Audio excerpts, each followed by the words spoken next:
कहानी शीर्षक संघर्षी जीवन है। भूमिका। बुद्ध के जीवन की सबसे बड़ी देन है दुख का कारण है, दुख का अंत संभव है और दुख के अंत का मार्ग है। यही जीवन की वह सच्चाई है जिसे स्वीकार कर लेने से मनुष्य के सारे भ्रम मिट जाते हैं। ये कहानी आरंभ होती है एक युवक आरव से, जो जीवन में सब कुछ होते हुए भी शांति की तलाश में भटक रहा था। प्रारंभ। आरव का जीवन। राजगृह के एक संपन्न व्यापारी का पुत्र आरव बचपन से ही विलासिता में पला था।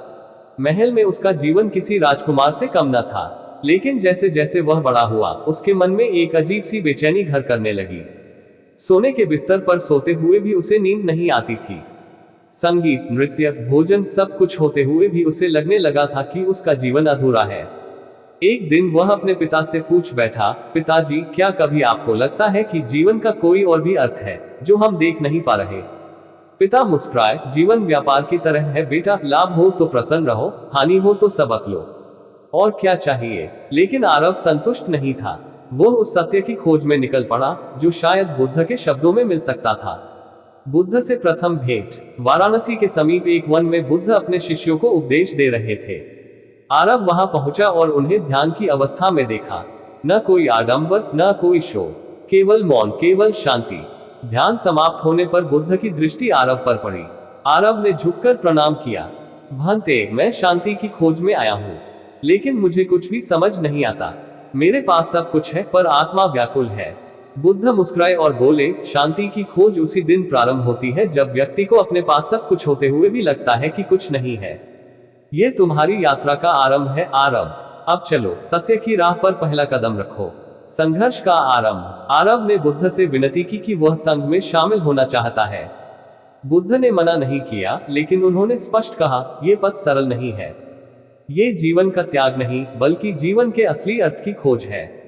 पहले ही दिन आरव को एक छोटे से झोपड़े में भेजा गया। उसे 3 दिन तक केवल मौन व्रत में रहकर जंगल में पेड़ों के नीचे बैठकर ध्यान करना था। भोजन केवल एक बार मिलता, वह भी भिक्षा से। शरीर थकने लगा, मन विचलित होने लगा। तीसरे दिन आरव ने सोचा, मैं क्यों आया? मुझे घर लौट जाना चाहिए। ये जीवन मेरे लिए नहीं है। लेकिन उसी रात उसे एक बुरे भिक्षु ने कहा, जो व्यक्ति पहले ही संघर्ष में हार मान लेता है, वह अपने भीतर की शक्ति को पहचान ही नहीं सकता। क्या तुम स्वयं से हार जाओगे आरव?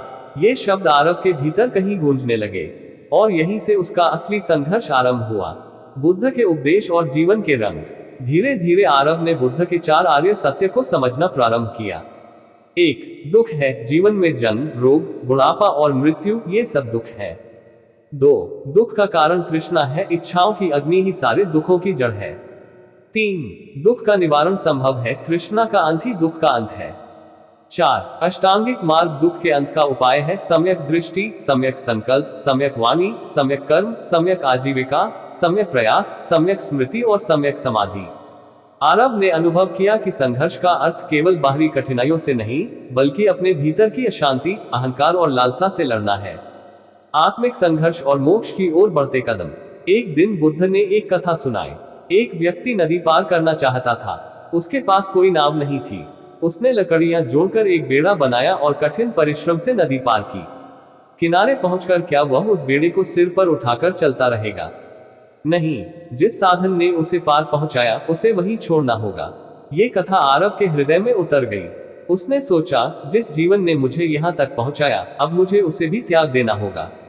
उस दिन से उसने अपने भीतर के मोह, क्रोध और ममता को पहचानना प्रारंभ किया और उनसे मुक्ति पाने का अभ्यास शुरू किया।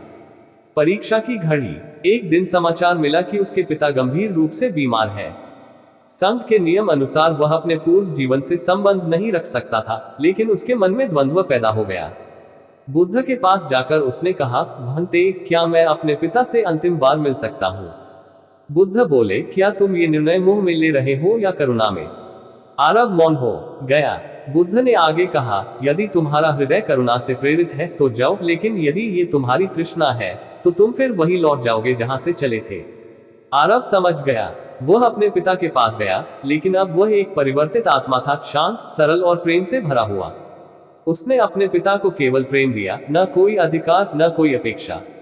संघर्ष का फल। समय बीता, वर्ष बीत गए। आरव अब संघ के अनुशासित भिक्षु थे। उनका चेहरा शांत और तेजस्वी हो गया था। एक दिन बुद्ध ने कहा, आरव, तुमने जीवन के संघर्ष को समझा। तुमने जाना कि दुख से भागना नहीं है, उसे समझना है। अब तुम स्वयं अपने भीतर दीपक बनो। संघर्ष ही जीवन है, क्योंकि संघर्ष के बिना कोई जागरण नहीं। जीवन का सार। आरव की कहानी यह बताती है कि जीवन का संघर्ष केवल बाहरी नहीं होता। असली युद्ध अपने भीतर चल रहा होता है, मोह, तृष्णा, अहंकार और इच्छाओं के विरुद्ध। बुद्ध ने स्वयं भी यही किया था। एक राजकुमार से एक साधु बनना, अपने प्रियजनों को छोड़ना, जंगलों में कठिन तप करना और अंततः बोधि वृक्ष के नीचे आत्मबोध प्राप्त करना, ये सब एक लंबे संघर्ष की यात्रा थी। इसलिए जब हम कहते हैं संघर्ष ही जीवन है, तो उसका अर्थ होता है बिना भीतर के अंधकार से लड़े प्रकाश नहीं मिलता। पिछली कथा से आगे, आरव अब बुद्ध के संग में एक तपस्वी और शिष्य बन चुका था। वर्षों के अभ्यास, ध्यान और आत्ममंथन ने उसे एक शांत और सहनशील व्यक्ति बना दिया था। लेकिन संघर्ष समाप्त नहीं हुआ था। असली संघर्ष अब शुरू होने जा रहा था। यह आत्मा और संसार के बीच का संघर्ष था, जो साधु के वस्त्र पहनने मात्र से नहीं मिटता। अध्याय 1, भिक्षा में मिला भ्रम। एक दिन भिक्षा मांगते समय आरव एक पुराने परिचित नगर में पहुंचा। वहां एक स्त्री ने उसे पहचान लिया। आप तो सेठ हरिनारायण के पुत्र आरव है ना? आरव ने सिर झुकाया। स्त्री ने कहा, आपका नगर अब भी आपके नाम से गर्व करता है। क्या मिला आपको ये जीवन चुनकर? एक राजा बन सकते थे, एक साधु क्यों? आरव मौन रहा, लेकिन उसके भीतर एक क्षण को ही सही हलचल हुई। क्या मैं भाग गया? क्या त्याग मेरा मोह था या मेरा घमंड? उस रात ध्यान करते समय उसकी एकाग्रता टूटी। वर्षों के संयम के बावजूद भीतर की एक चिंगारी फिर से भड़क उठी। उसने बुद्ध से कहा, भंते, क्या ये संभव है कि कोई साधु बनकर भी अहंकार पाल ले? बुद्ध मुस्कुराए। संघर्ष वहीं से शुरू होता है। जब तुम समझते हो कि तुम साधु हो चुके हो, वहीं अहंकार ने फिर प्रवेश कर लिया। तब से नहीं, विनम्रता से जागरण आता है। अध्याय 2, निर्वाण की परीक्षा।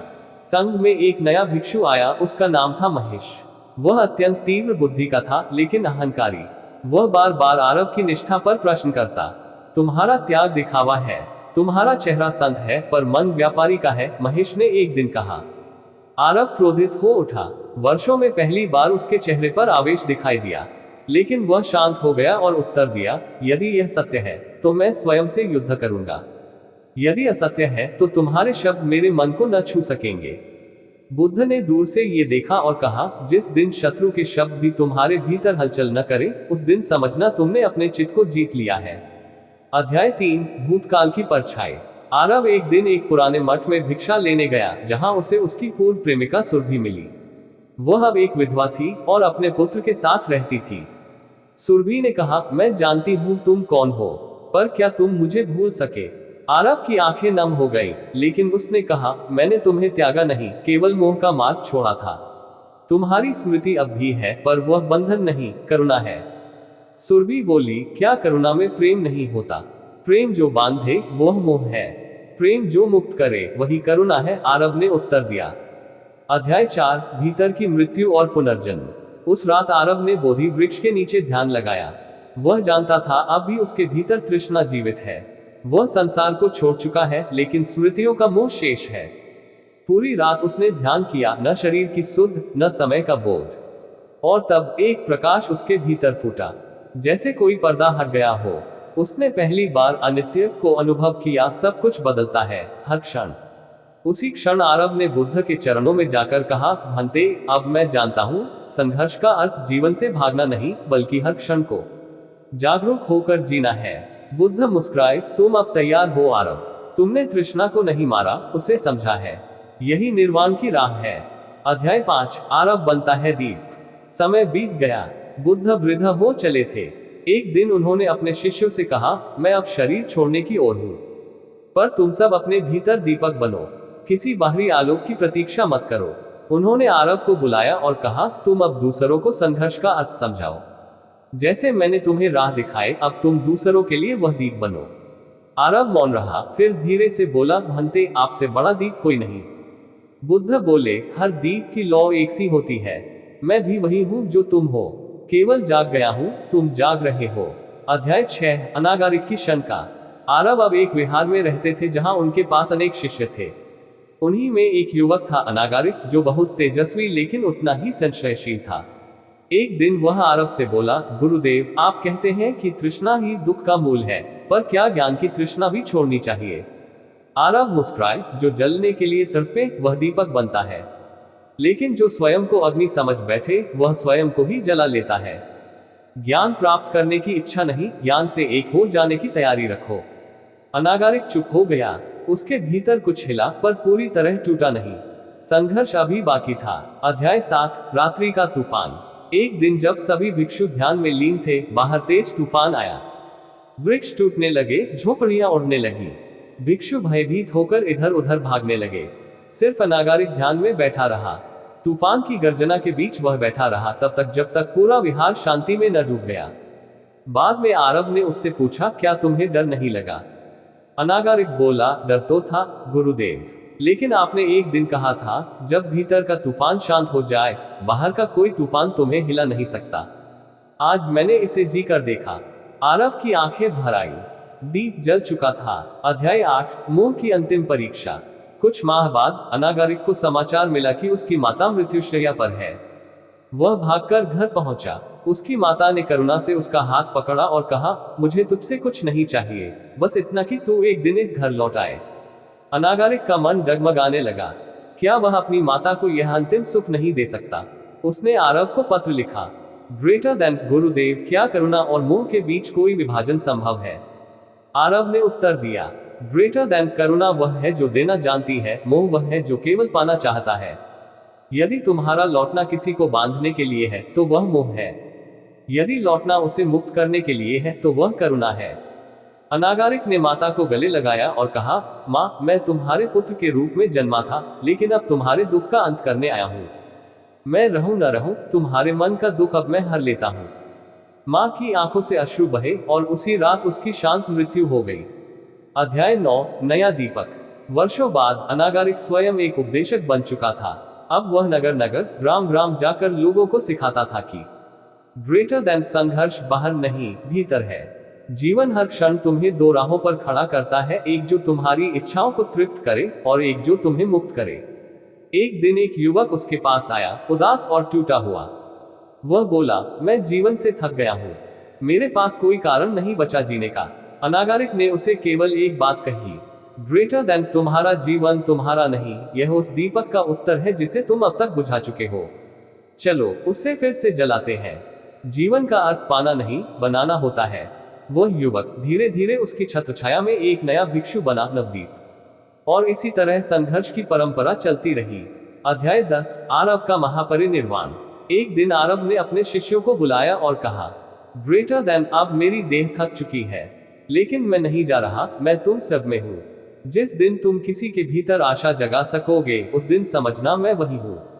अनागारिक ने पूछा, गुरुदेव, जीवन का अंतिम सत्य क्या है? आरव ने कहा, ग्रेटर देन, जीवन का अंतिम सत्य है, कोई अंत नहीं है। संघर्ष चलता रहता है, दीपक से दीपक जलता रहता है। बुद्ध ने मुझे जलाया, मैंने तुम्हें, और तुम किसी और को। यही चक्र है, यही धर्म है। और फिर आरव ने आंखें मूंद ली, शांत, स्थिर, उज्ज्वल। अध्याय 11, प्रश्नों का पुंज। नवदीप अब संघ में एक प्रिय और विनम्र भिक्षु बन चुका था। उसका मन सत्य की खोज में गहराइयों तक उतरना चाहता था। वह अक्सर अनागारिक से प्रश्न करता, गुरुदेव, यदि आत्मा का कोई अस्तित्व नहीं, जैसा बुद्ध ने कहा, तो फिर कौन संघर्ष करता है, कौन मोक्ष पाता है? अनागारिक उत्तर देते, जो पूछता है वही संघर्ष करता है। आत्मा कोई वस्तु नहीं, वह केवल चेतना का निरंतर प्रवाह है। जब तुम ये जान लो कि कोई मैं नहीं, तब तुम संघर्ष से मुक्त हो जाओगे। पर नवदीप का मन संतुष्ट नहीं था। वह जानता था कि समझ और अनुभव में अंतर होता है। अब समय था अनुभव का। अध्याय 12, शाही निमंत्रण। राजगृह के राजा ने संघ को आमंत्रित किया। अनागारिक अस्वस्थ थे तो नवदीप को भेजा गया। वह राजमहल गया, जहां विलासिता और ऐश्वर्य का दृश्य देखकर उसके मन में एक हलचल हुई। मैंने ये सब छोड़ा था, पर क्या वाकई मेरा मन इनसे मुक्त है? राजा ने भोजन के बाद पूछा, क्या भिक्षु होना संसार से पलायन नहीं है? नवदीप बोला, नहीं महाराज, ये पलायन नहीं, ये पुनः लौटने की तैयारी है। जो स्वयं को समझे बिना लौटेगा, वह संसार को सिर्फ भ्रम देगा, लेकिन जो भीतर जागेगा वही संसार को दिशा देगा। राजा मौन हो गया, पर नवदीप का चित्त डोल उठा था। अध्याय 13, मोह की वापसी। राजमहल की एक कन्या चारुलता नवदीप के उत्तरों से प्रभावित हुई।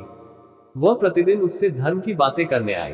धीरे धीरे नवदीप को प्रतीत हुआ कि उसका हृदय कांपने लगा है।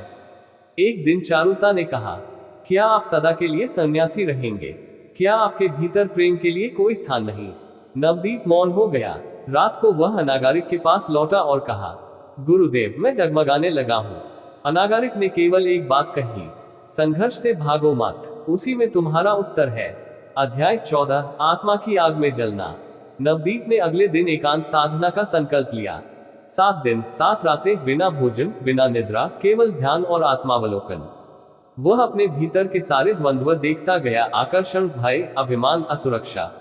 उसने स्वयं से पूछा, क्या मैं साधु इसलिए बना क्योंकि डर था जीवन से, या इसलिए कि मोह से ऊपर उठना चाहता था? 7वीं रात उसे एक स्वप्न आया। बुद्ध स्वयं उसके सामने थे।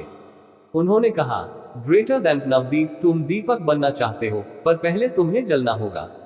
संघर्ष अग्नि है और वही तुम्हें शुद्ध करती है। अगली सुबह नवदीप की आंखें शांत थीं। मोह अब भी था, पर उसका नियंत्रण नहीं। अध्याय 15, निर्वाण की दृष्टि। नवदीप लौटकर चारुलता से मिला और कहा, मैं तुम्हें प्रेम करता हूं, पर वह प्रेम जो तुम्हें बांधना नहीं चाहता। मैं चाहता हूं कि तुम भी अपने भीतर उस शांति को पाओ जो मैं खोज रहा हूं। चारुलता मुस्कुराई, तुमने मुझे प्रेम सिखाया, जो मांगता नहीं बस देता है। यही सबसे बड़ा उपहार है। वर्षों बाद चारुलता स्वयं एक ध्यान केंद्र की संस्थापक बनी। नवदीप अब अनागारिक का उत्तराधिकारी घोषित हो चुका था।